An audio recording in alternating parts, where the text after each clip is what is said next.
Hi guys, welcome and welcome back to my channel. I hope you guys are well and I hope you guys are staying safe. In today's video, we're going to do something a little bit different. We're going to be recreating a jumpsuit that I love so much. So the jumpsuit, the blue jumpsuit I bought because I really like, and then I decided, you know what, we're going to recreate it, and I'm going to start a series where I'm recreating a couple of things that I own and I really like, right? So I hope you guys enjoy it, and if you do enjoy it, please make sure to subscribe if you haven't, and give this video a thumbs up, and please share with your loved ones and friends. Okay, you're welcome to leave a comment as well with your feedback as well. So to do this, we're going to be starting with our basic bodice, and if you don't know how to draft a basic bodice, go ahead and check out the video that I've linked above, as well as your trousers pattern. And if you don't know how to make this as well, go ahead and check out the video in the icons above. So you need to watch two videos: how to draft a basic bodice and how to draft a trouser pattern. Now, after drafting your basic bodice and your trouser pattern, the next thing to do would be usually merge your darts together so that the darts align. However, with this jumpsuit, one thing you'll notice is that it has no darts at the bottom part, and that's because they've turned the darts into like style lines or like, you know, pleats, so it looks really nice. So we're going to start off with our basic bodice, and one thing we want to do is get the front. So to start off, you want to go ahead and close your shoulder darts, and I'm using my masking tape just because it's easier to take out you know, without destroying your pattern. So go ahead and close the dart, and you'll instantly see that, you know, it starts to form like a bit of a bust cut. So this is the jumpsuit that we're replicating, and like I showed you earlier, there is no dart in the trouser part of it, right? They turned out to little tiny pleats. So the next thing we want to do is mark out where the band should be. I went ahead to mark out where I wanted the band to be, starting from the waist and up the way to the top, and then I also have like my shoulder darts around there as well. So the next thing you want to go ahead and do around the shoulder is to mark out how wide you want the shoulder length to be, or the top part to be, and then you want to go ahead and mark out your v-neck. So as you can see, I went ahead to draw the v-neck for the v that I want, and then decided how wide I want the sleeves to be, or the shoulder bit to be. So after deciding, I went with 0.75 on the left of the shoulder dart and 0.75 on the right of the shoulder dart, and then I went ahead to redraw the armhole so that it links back to the actual armhole. Go ahead and cut out every excess that you have, which is what I'm doing, and then we're going to go ahead and take out the masking tape that we put earlier. And like I said, masking tape is the best because it doesn't ruin your pattern. So now the next thing we're going to do is label center front and side front, and then we're going to go ahead and square out our empire line, or where the band will be. So I made the band around my empire line. If you don't know what the empire line is, it's your bust point area, just right directly under the bust, and that is where the band is. So on the band, you also want to measure your center front and your side front, and then you want to go ahead and cut out and close out the band darts, just because there's no point having like lines on your band. So go ahead and close it out, and you can use your masking tape or scotch tape as well. After closing out the band, the next thing we want to go ahead and do is to separate the pieces for the top, right? So you want to have the center front separate from the side front, right? And you'll see how to cut it in a minute. So now that we're done with the front pieces, you want to go ahead and pin all your pieces together and just put it aside. We're going to go ahead and repeat the same thing for the back as well. Now for the back piece, you have a small shoulder dart, which is how we draft the pattern. However, you can elongate it without changing the dart angle. So go ahead and elongate it so that it gets up onto where the waist dart starts from. Then you want to go ahead and close your shoulder darts towards the armhole. Now after closing your shoulder darts, you want to use your masking tape or your scotch tape to hold it in place, and then you want to go ahead and mark your shoulder. So again, very similar fashion, we had 0.75 of an inch or 3/4 of an inch towards the armhole and 3/4 of an inch towards the neckline, and again you want to have a v-neck as well at the back. So go ahead and do all of that, and then you want to mark the band width so that it's the same thing as the front band. Now that we've cut out all the pieces, go ahead and cut it out after marking it out rather, and then you want to go ahead and remove the scotch tape to separate it. So in similar fashion, cut out the band, and then you want to close the dart on the band with your scotch tape, which is what I'm doing. And then again, you want to go ahead and separate the center back piece from the side front piece. Again, it's always very important to label, and for the center back piece, you can cut out 1 or 2 depending on what you want to do, right? Whether it's on fold or not, right? For this particular outfit, the zipper is on the side, so that's one thing you need to bear in mind when I'm sewing. Now after cutting out the pattern pieces, one thing we're going to do is move on to the trousers. Now for the trousers, like I said earlier, there is no dart on it. However, I wanted to get as much fullness as I could with the pleats that are replacing the dot. So I went ahead to slash it around the dot and then just a little bit so that I could, you know, spread it out and get more fullness. So as mentioned earlier, we're going to start cutting with the bottom bit or with the trousers bit. So go ahead and lay your fabric on the table and then lay your pattern on it. So remember that we're starting with the back pattern, which is the one that we've slashed the dot. So go ahead and pin it onto the fabric, making sure you spread the dot area as wide as possible to allow as much volume as possible for the gathers that is replacing the dot. Right now, after pinning it in place, we're going to go ahead and mark out our sewing allowance. One thing you'll notice is the actual jumpsuit that I'm copying or like I'm replicating, it has really wide legs, right? So after you mark your ½ inch around the crotch, ½ inch sewing allowance around the crotch, ½ inch around the waist, for the side seam you start marking 1 inch, but go ahead and make it wide. So basically you want it to be wide leg pants, right? Whatever you take from the top, you want to go ahead and take that all the way down. And again, for the inseam, it's very similar. You start with ½ inch, but whatever you take around there, you kind of just draw a straight line so that it's really wide leg. That's one thing you guys will notice as well.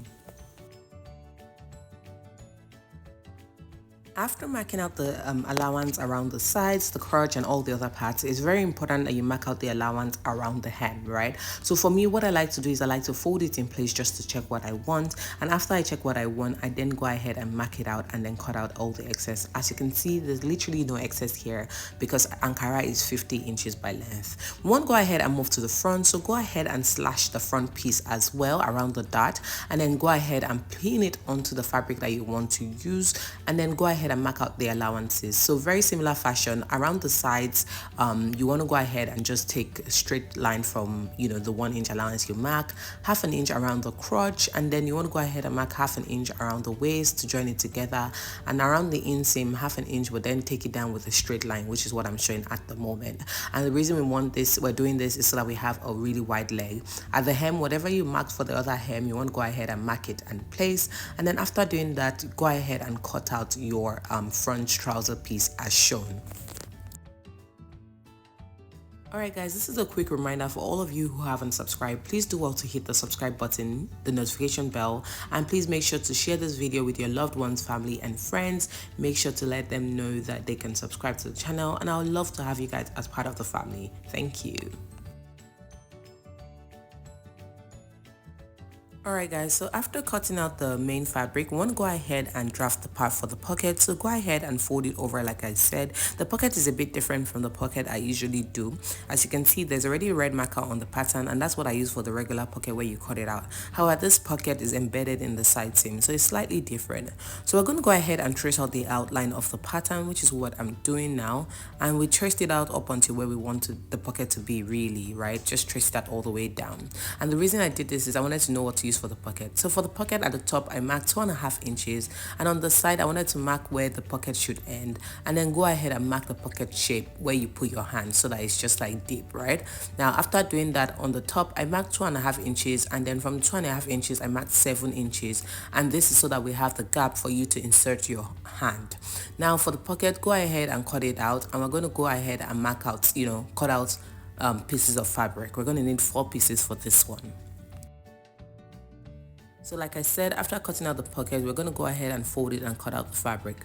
Like I said, you'll need a total of 4 pieces, but I'm initially cutting out 2 pieces because I'm trying to maximize all the fabric that I have. So go ahead and pin the pocket piece onto the fabric, and we're going to go ahead and cut it out. Now for the pocket piece, all around the top, we use ½ inch. Around the sides, we use ½ inch. But around the front part, we use 1 inch because that is going to merge onto the outfit, right? And again, like I said, ½ inch around the bottom. So after doing that, we're going to go ahead and cut out the other pieces of the outfit, and then we're going to cut out 2 more pieces for the pocket, so don't forget. So for the pieces of the outfit, we can start with the band or anything that you're comfortable with. You want to start with the center front, but remember, for this particular outfit, it is not on fold. There's a joining for the actual outfit in the center front just by a design style line, which I've decided to keep. So go ahead and pin out all the pieces, the center front, the side front, the center back, the side back. You want to pin the pocket piece as well, just so you can have the pocket cut, because you know there's enough fabric for it. Then go ahead and, you know, cut everything out. Make sure you mark the appropriate allowances as well. So when it comes to things like the center front, you want to match 1/2 inch all around, but for the side front you want 1 inch around the side, and for the side back you want 1 inch around the side as well. However, every other part will be 1/2 inch apart from those parts that I've exclusively mentioned as 1 inch. So cut out all your pieces as shown.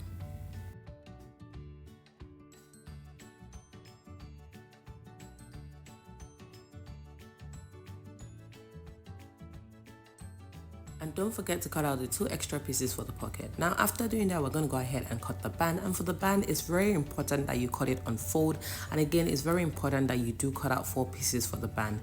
Another thing I forgot to mention earlier is that you actually need 4 pieces for all the top or bodice parts as well, and that's because we line the outfit with the actual Ankara. So you're going to cut out the actual pieces too, and then the lining pieces as well too. If that confused you, don't worry, you'll see it as I go on. So after cutting out the band pieces, you want to also cut out some strips, and these strips need to be about 2.5 inches wide and then just really long, because that's what we're going to use for the straps at the top. So after doing that, you should have all your band, all your pieces together, and then you want to go ahead and start sewing. We're going to start sewing with the trouser piece, and what you want to do is mark 2.5 inches from the top, and then you want to go ahead and mark 7 inches from that 2.5 mark. For me, I recommend giving it a good notch so that you know where the trousers piece end, or where the gap is for the trouser really. And then after that, you want to go ahead and take out your pins gently. Now like I said, we're not marking the dart for this one, so the first thing you want to do is you want to go ahead and sew the crotch on 1/2 inch sewing allowance, and I'm using my Janome HD9 for that. Now after sewing the crotch, this is what it looks like. And remember that we already notched where the pocket will start and end, or where the pocket gap will start and end. So go ahead and take out 2 pieces of the pocket, but before doing that, you want to notch the exact same points on the pocket as well.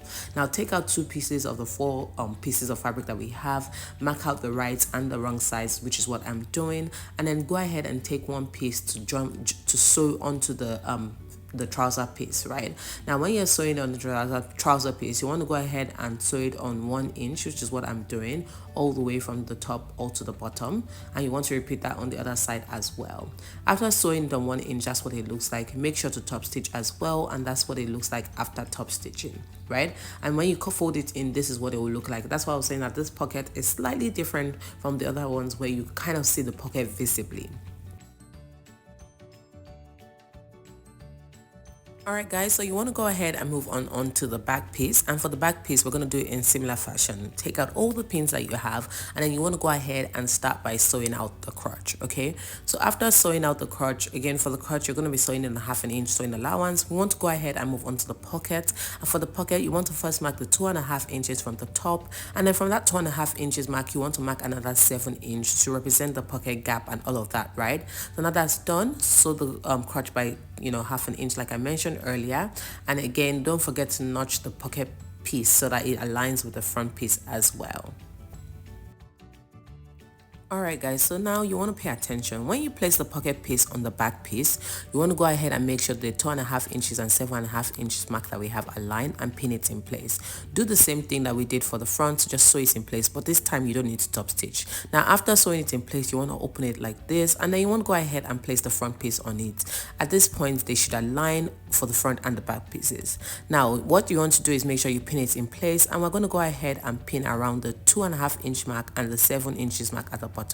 Now that that is pinned all the way, what we want to go ahead and do is we want to go ahead and sew how we should, right? So from the top you'll be sewing the main fabric on 1 inch. When you get to that 2.5 inches mark, you want to go ahead and top stitch it close, right? And then you want to go ahead and sew around the edges of the pockets, and if there's any excess, I'm cutting it out, which is what I'm doing now. There's no point for that part, so when I had to cut it out. That's something I realized later, guys, by the way. Remember, I'm just recreating this for the first time, so I was learning on the go. Now the next thing you want to do is sew around the pocket on 1/2 inch, and then sew it all the way to the end. I'm going to turn this inside out so you guys can see what I have, and this is what I have. I'm not done sewing it all the way to the end of the fabric of the trouser, just all the way to the end of the pocket part. And this is what we have. We have the pocket gap, right? So let's flip it back to the wrong side so you guys can continue. So like I said, you want to make sure that you you close stitch it, or you top stitch it all the way where it ends at the 2.5 inches, and then you want to go ahead and mark your 7 inches mark from that 2.5 inches point. From that 7 inches point where we have the chalk being visible, we're going to sew it on 1 inch all the way down. And if you're wondering why 1 inch, well, that's the allowance that we left earlier. So right now we're closing out the trouser part, right, all the way down. And if you notice, the trouser is actually, or the pocket is actually deeper than where we have that 7 inches, and that's very important because your pocket needs to be deeper than where you're closing it out. So after sewing, this is what it looks like. I've gone ahead to sew only the side seams of both pieces, right? This is what it looks like. So we have a pocket visible on both sides. Now the next thing to do is to go ahead and, overlock it, and I'm using my Air Thread 2000D by Janome, and that's what I'm using to overlock my seam. Like I said, I like the way this gives my outfit a really professional finish, makes it look all nice and clean. And as you can see, I'm also overlocking my pocket area, right? Now, after doing all the overlocking and making sure it's all nice and good, the next thing we want to do is we want to sort out the hem, right? So go ahead and lay your fabric or your trouser piece on the table so that it's flat, and you want to have the right side facing you, the wrong side facing you.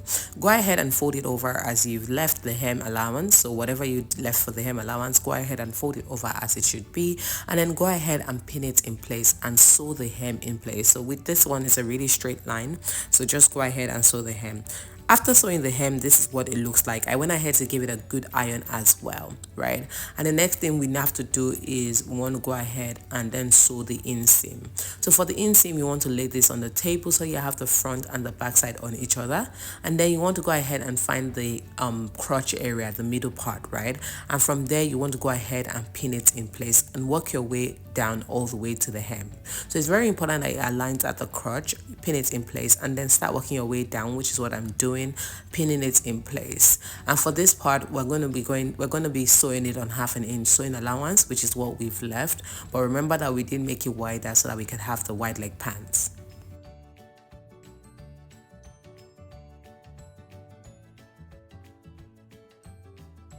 Once again, if you haven't subscribed, please do well to hit the subscribe button and the notification bell so you don't miss out on the awesome content that I have for you. Now, the next thing you want to do is you want to go ahead and sew it all the way from one hem all the way to the other hem, making sure you top stitch it or you lock your stitches around the start, the middle point where you have the crotch, and the end. So I'm using my Janome HD9 again to make sure that the stitches are in place, and this is a professional sewing machine from Janome. I really like it. Alright guys, so this is what it looks like after showing the trousers. So we have the side sewn, the inseam is all done, the hem is done. But one thing you'll notice is I went ahead to loosen out the left side of it, and I'll explain why, but because that's the way the zipper goes. So it's very important that I separated the pocket from the back piece. So if you notice, I just loosened it so that the pocket is still intact with the front piece, but then I have the back piece separately. We're going to continue next week.